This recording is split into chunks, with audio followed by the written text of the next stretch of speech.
ঘাস কাটো নিবা, কাটো দেখিলা ঘাস কাটো।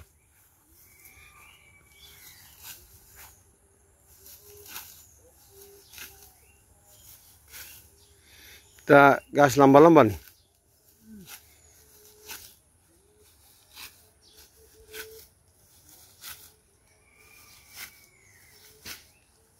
তোমার গরু কয়টা? একটা নিবে, ওটা 1 টাকা নেবে। গরু পালতে গেছি দেখি যাত ঘাস। হেলথি ঘাস রে। ও